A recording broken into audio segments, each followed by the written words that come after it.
Welcome anyone to my YouTube channel. This is Everett, aka 2Beast to Kill You, aka the Beast with the Least.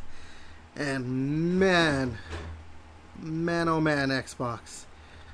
Oh, are we gonna talk about that thing? You know what it is. But before we get into that, let's hit that intro.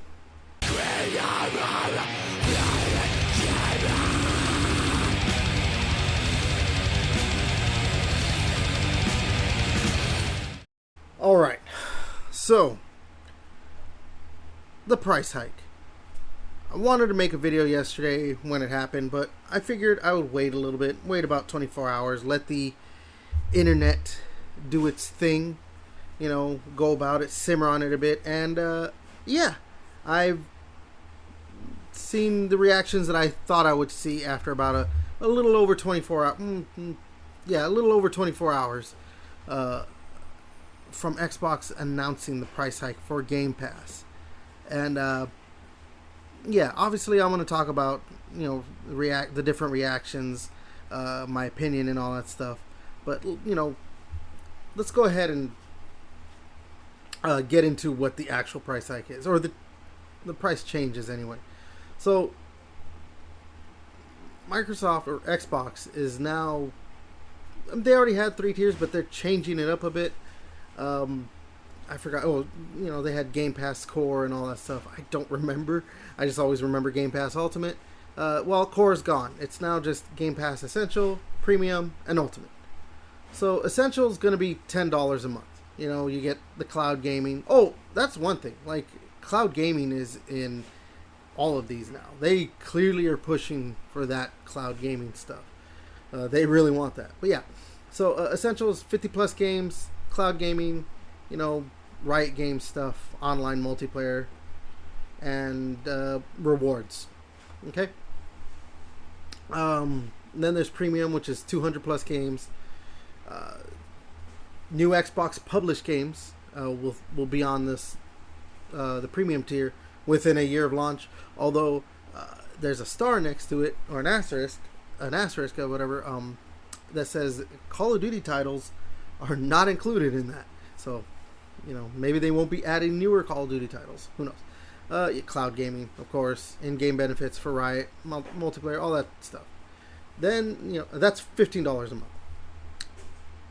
Then we have the Ultimate, which is, 400 plus games. It's the big, the big one.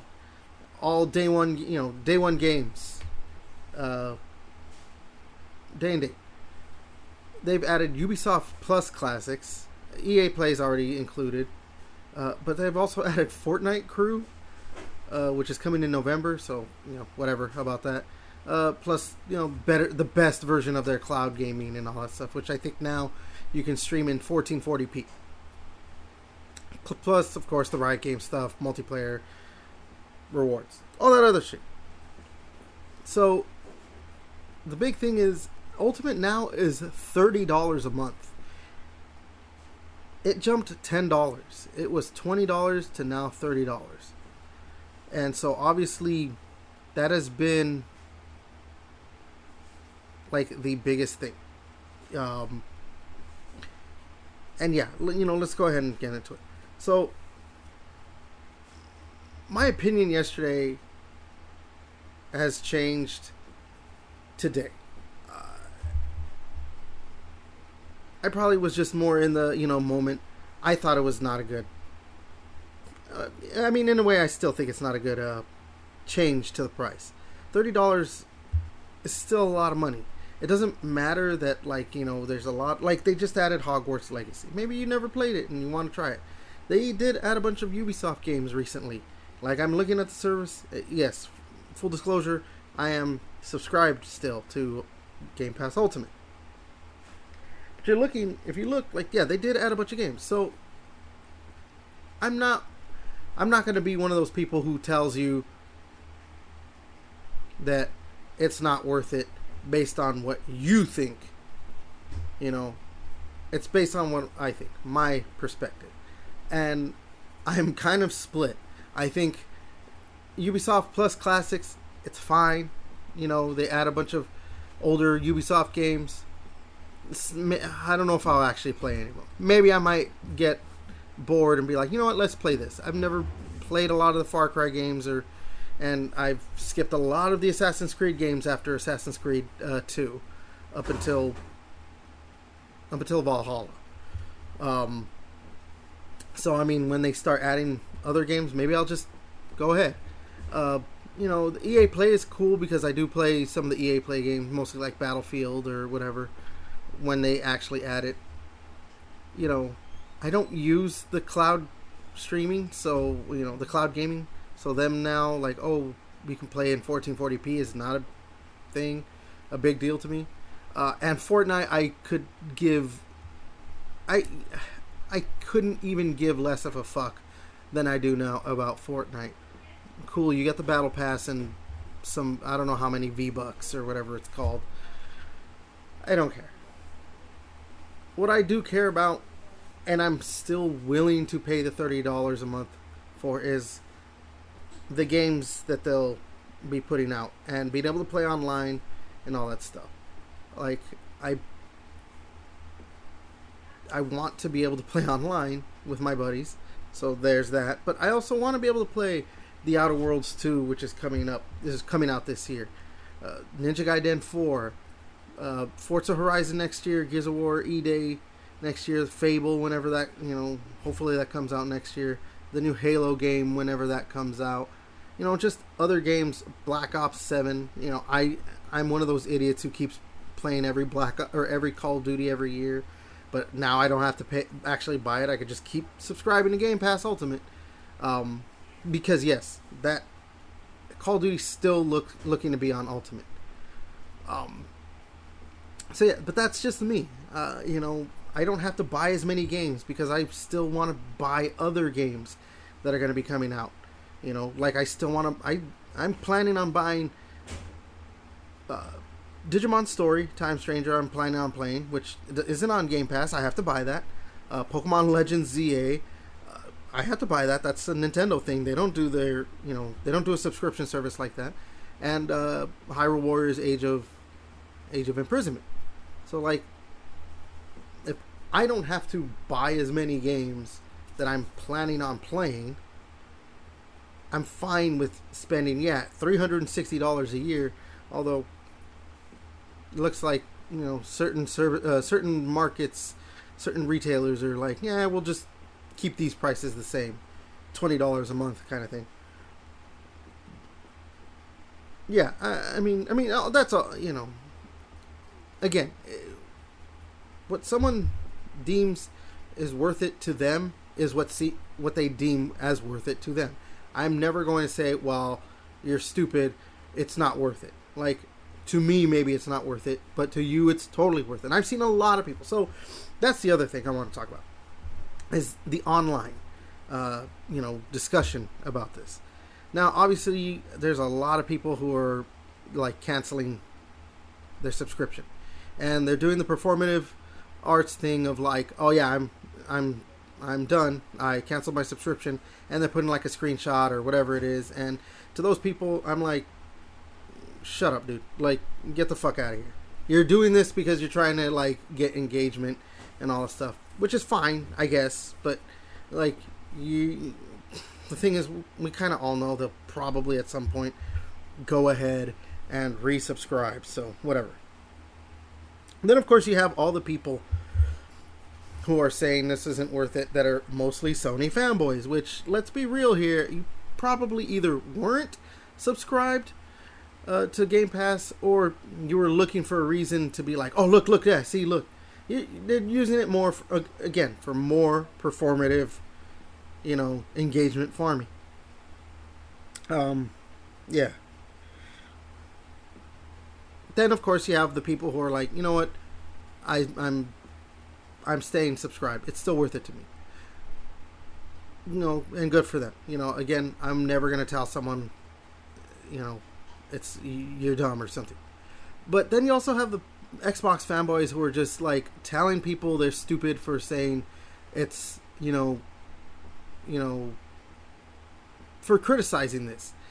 saying like, no, it's still the best deal in gaming. You're just an idiot and this and that. Basically, in so many words. And, those Xbox fanboys need to shut up as well. Because, like, again, just because you deem it to be worth it for you and to you it's still the best deal in gaming doesn't mean that it isn't the best deal in gaming to someone else. What one person deems worth it, another is not going to. Or, deems it less so. Whatever you want to say.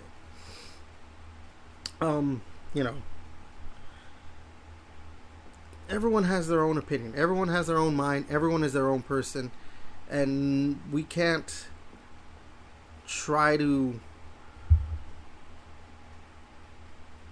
put our own opinion or what we think, our own thoughts into what others are going to think and just be like, well, you're wrong because I think this, so you should think this. It's a thing that unfortunately is just in all of the world and all that stuff. But yeah. But I also want to talk about actually one of the funniest things. I'll probably get a screenshot and put it up. I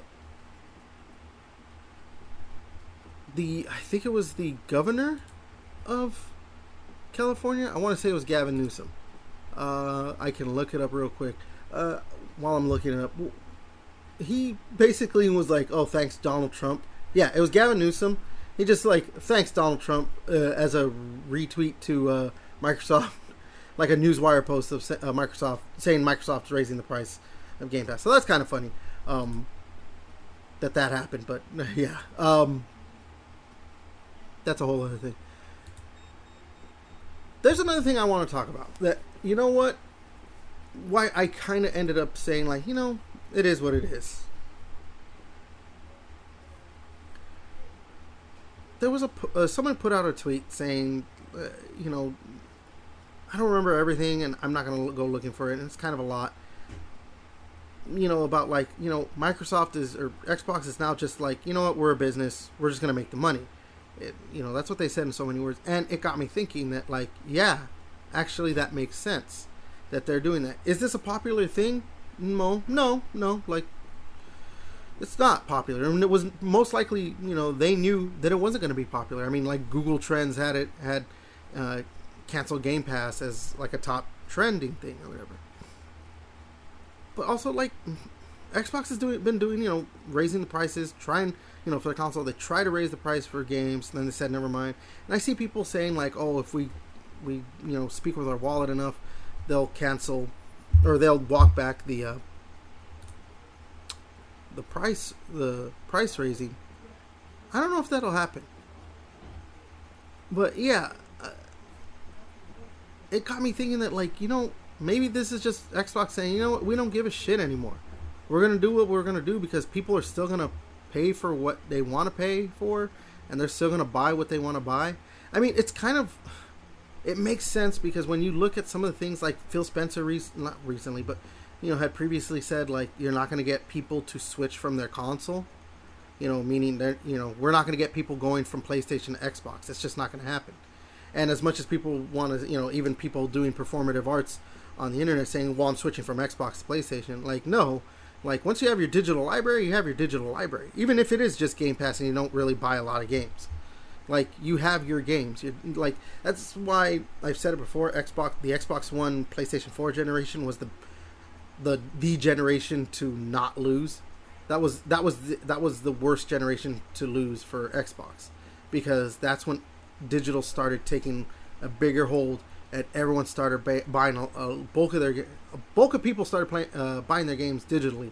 And so once those libraries they keep going forward with newer consoles, it's like, well, I have all these games that I can still play and games that I still want to play on the PlayStation 4. I'm just going to buy a PlayStation 5 because I can play them on there. Like, it makes no sense to go buy an Xbox if you have thousands of dollars worth of games that you could just download on the PlayStation store. And same thing for Xbox. If you had thousands of dollars worth of games through Xbox, there's no reason to go switching over to PlayStation. It makes more sense to switch over to PC because, maybe a lot of those games you can play through the Xbox app, and then you could just buy whatever else you want on Steam, especially because Steam, they do have a lot of sales, so, it makes more sense to switch over to PC. But, yeah, I've seen a lot of people talking about how, like, oh, Microsoft used to be this, and that, like, how they were, like, super gamer friendly, they had the best this, and yeah, I replied to the person who had that tweet I was talking about earlier, and I was like, they did that, they did all these super friendly, quote unquote super friendly, like super gamer friendly things, and what did that get them? It got them third place. It still got them third place, and yeah, they're probably making more money than the other companies just because of whatever, but they were still third place, and they knew they were never going to be the market leader. So why even attempt to try and keep being gamer friendly when it's clearly not working? When PlayStation can go ahead and be like, hey, we're going to charge you $750 for this Pro console that has continuously shown that it's not really that much worth it. Maybe it's worth it to certain people, whatever, but honestly it's not. And, hey, if you had a bunch of physical games, because apparently people still like physical games, give us an extra $100 for the disc drive. So the console's actually $850, and, things like that. Or Nintendo being like, hey, all the stuff we're doing that clearly people aren't liking, people are, but it doesn't make, like PlayStation's still number one, Nintendo's still number two. So people are going to go to whatever they were going to go to. It didn't matter. It's, again, Nintendo's done a lot of stuff that's not popular, but you still have a lot of people who are going to defend them. And they're selling their console, in record numbers. PlayStation's done a lot of stuff that if you look online, there's a lot of people who are like, well, I don't know why PlayStation's doing this, going toward a lot of trying to be more live service oriented and this and that. Oh, now they want to put their games maybe on Xbox, or they don't really give us a lot of first party exclusives, and they have a lot of expensive stuff too, but yet they're still number one. They're still the market leader. That's probably never going to change. So, honestly, maybe Microsoft is more in the right to be like, look, we're a business, we're trying to make money, and we'll do what we can, supply you with games, good games, and all this stuff, whatever you want to say. Well, good games is subjective. What I deem as a good game, you may not deem as a good game. But yeah, like, I don't know. I just think that it makes more sense for Xbox to maybe just do what they're going to do. It's not popular, and they're going to lose a lot of subscribers. That's going to happen. I mean, that's just what happens. But, I mean, Netflix does the same thing, and they still have a lot of subscribers. Disney Plus does a lot of things that are not popular, but I'm pretty sure they still have a lot of subscribers. Like, these streaming services or subscription services do these things and still end up making money. So, yeah. But yeah, I don't know. I've been rambling on. I just wanted to make a video about this. Put my thoughts out into the ether and everything. But yeah. If you like what I do on this channel, like, comment, subscribe, share, hit that bell icon and all that stuff. I guess it's more important than ever for people to do that. But I've been Everett, and until next time, I'll catch you later.